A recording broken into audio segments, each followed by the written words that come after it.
মানুষের সামনে এবং মানুষের যে স্রষ্টা আল্লাহর সামনে তারা কিছু না।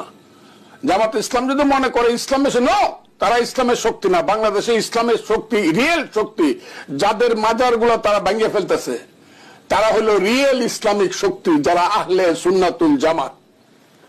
জামাতে ইসলামের লোকজন কালকে আমি দেখলাম, বললাম এই মৌলানা সাহেবরা বলতেছে কি শাহজালালের মাজার ভেঙে ফেলবো। আমি চ্যালেঞ্জ করলাম, বাপের বেটা সিলেট পর্যন্ত যাও, দেখি সুরমা নদী পর্যন্ত শাহজালালের মাজার ভাঙতে পারো কিনা। যারা মনে করতেছে যে এটা বাংলাদেশ না, জামাতে ইসলাম কোন ইসলাম না। ইসলাম হলো এই দেশে আসছে সুফিবাদের মাইশ হলো অনেক কথা, আমি সেই কথাগুলো বলতে চাই না। সুফিবাদের মাধ্যমে প্রথম ইসলাম, এই বাংলা ইসলাম আসছে, প্রথম আসছে আজমির শরীফ খাজা বাবা মঈনুদ্দিন চিশতি রহমতুল্লাহ আলাইহির নেতৃত্বে ১বিংশ শতাব্দীতে।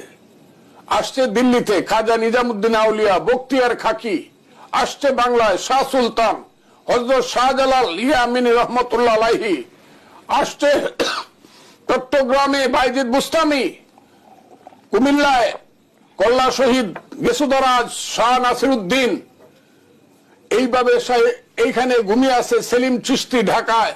বিভিন্ন সময় বিভিন্ন মত পথের কথা বলি, কিন্তু আমরা ভেতর থেকে কতটা অনুধাবন করতে পারি বা ধারণ করতে পারি?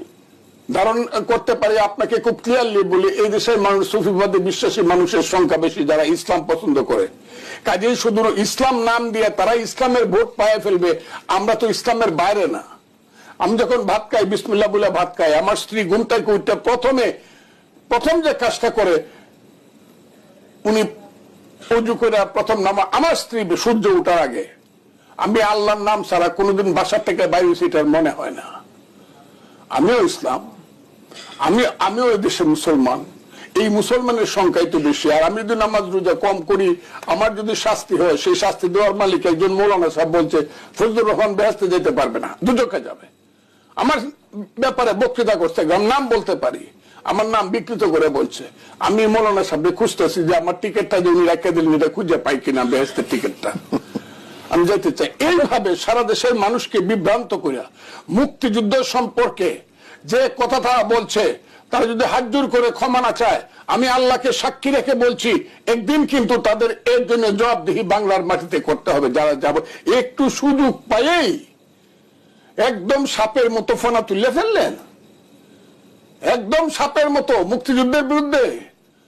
এত সোজা হাসিনার মুক্তিযুদ্ধ কি এক জিনিস? ফজলুর রহমান, সেখানে আবার আমরা দেখছি যে জাতীয় নাগরিক কমিটির এক আহ্বায়ক বলেছে যে মুজিব বা জিয়াবাদ কোনো বাদই বাংলাদেশে চলবে না। কোন ধারার রাজনীতিক ভবিষ্যতে বাংলাদেশে চলবে তাহলে? ওইসব ছেলেপেলের কথা উত্তর আমি দেবো। পাগলে কিনা বলে ছাগলে কিনা খায়, এইসব উত্তর আমি দেব। আমি এদের তো জানি বাপের নাম কি, তার আমি বলতে পারি, এখনই বলতে পারি। বাড়ি কোথায়, বাড়িতে কয়টা টিনের ঘর আর কয়টা উঠান আছে আমি বলতে পারি এখন। এইসব ছেলে পেলেদের সব জানি। কার বাপ মুক্তিযুদ্ধে দালাল ছিল, কার দাদা রাজাকার ছিল, কার বাপে বট গাছে তুলে মুক্তিযুদ্ধরা গুলি করে মারছে, সব জানি আমি। বলতে চাই না এইসব তিক্ত কথা।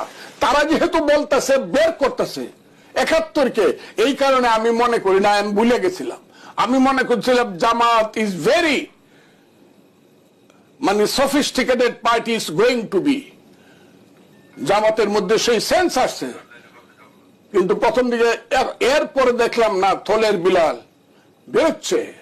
এত বিশ্বাস করে না মুক্তি। তারা যদি ইসলাম চায়, ইসলামী শাসন চায়, আমি খুব সুস্পষ্ট ভাবি প্রফেসর সাহেবের সাক্ষী রেখে বলি, সারা বাংলার মানুষকে বলি, ইয়েস জামাত অবশ্যই ইসলামী শাসন করবে, শরীয়তের শাসন।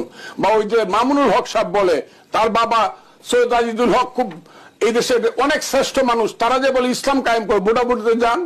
বাংলাদেশের মানুষ যদি বলে আপনাদের মতো করে ইসলাম চায় বাংলাদেশের মানুষ, তাহলে আপনাদেরকে সমর্থন করবে, ভোট দিবে, আমরা সেলিউট দিব, আপনারা মেজরিটি হবেন। জোর করে যা বলতেছেন, যে জোরের কথা যেভাবে বলেন, যেভাবে থ্রেট করেন, ফজলুর রহমানদের মতো লোকের থ্রেট করেন। এই দেশে কয়জন লোক আছে ৬১ বছর যাবৎ পলিটিক্স করে? আমি ৬১ বছর যাবৎ পলিটিক্স করি, আমার বয়স ৭৭ বছর। এই দেশের জন্য আমি মুক্তিযুদ্ধ করছি। দুধের মধ্যে ময়লা আছে, ফজলুর রহমানের রাজনৈতিক জীবনে কোনো ময়লা নাই। আপনি একজন বর্ষিয়ান